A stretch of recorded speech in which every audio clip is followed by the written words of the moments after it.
Bonjour les amis de la forêt, alors aujourd'hui je vais vous parler du livre d'Albert Speer au cœur du Troisième Reich.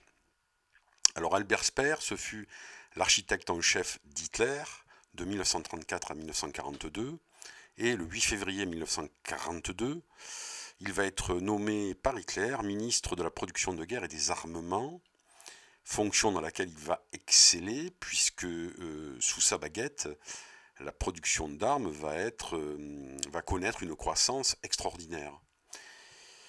Alors, dans son livre, qui est très intéressant parce que des témoignages issus du premier cercle autour d'Hitler sont assez rares, puisque la grande majorité des caciques nazis se sont ou suicidés ou ont été condamnés à mort après le procès Nuremberg, Speer va nous décrire un peu le fonctionnement de cet État nazi, avec d'abord un Hitler qu'il trouve très dilettante jusqu'en juin 1941, puisque Hitler se lève fort tard, vers minuit, vers midi plutôt.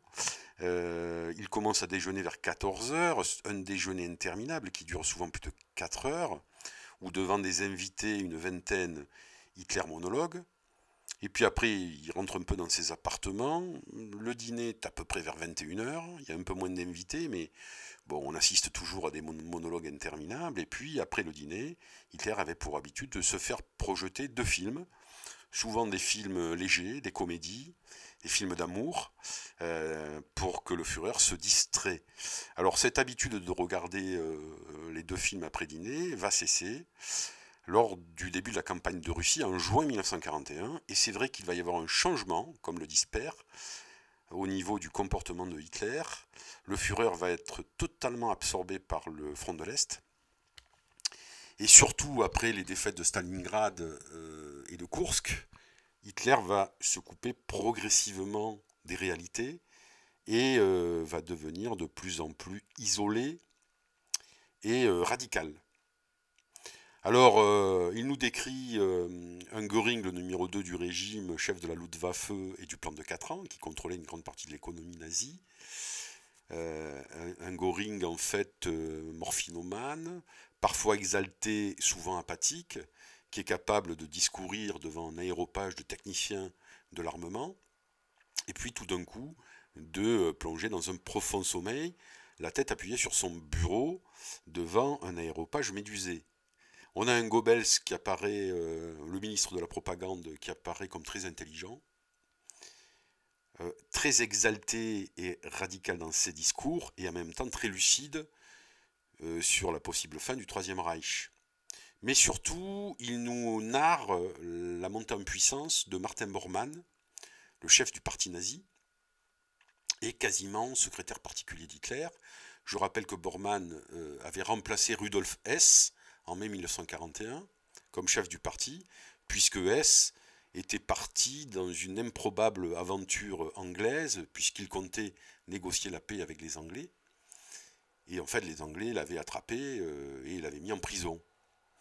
D'ailleurs, pour l'anecdote, Rudolf Hess fut le dernier prisonnier nazi encore en captivité à la prison de Spandau, puisqu'il est mort en 1989.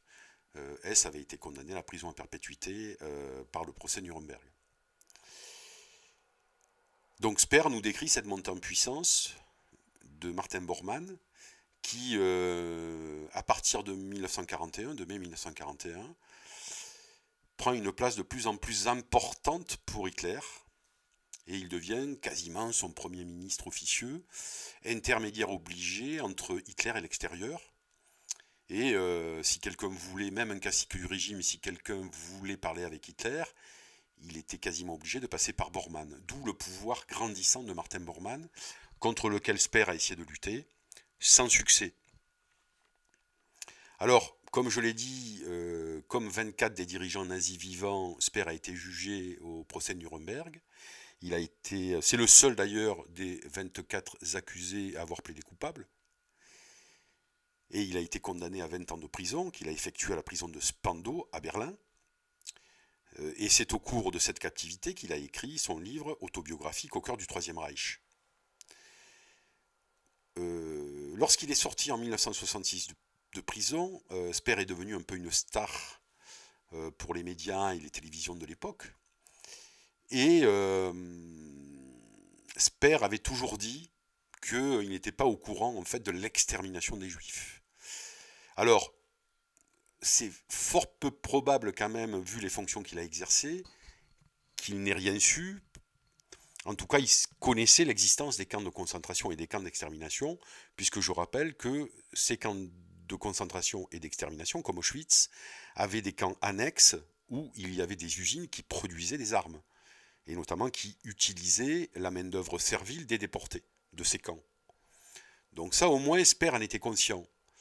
Et il savait certainement que les conditions de vie dans ces camps de concentration étaient extrêmement difficiles.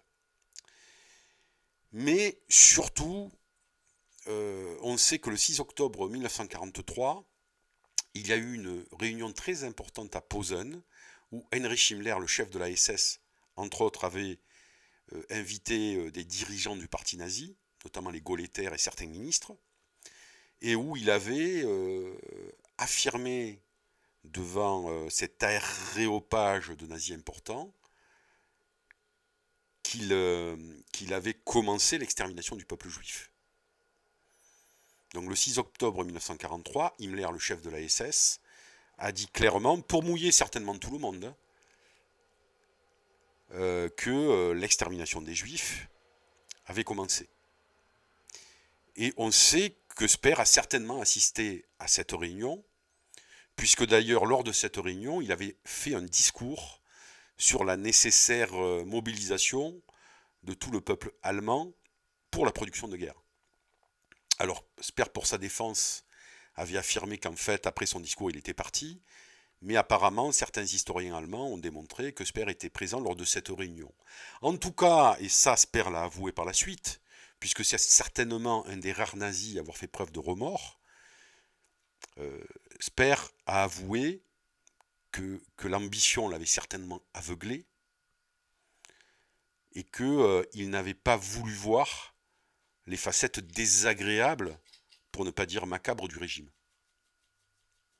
C'est-à-dire un petit peu entre l'ambition et la morale, il avait choisi l'ambition.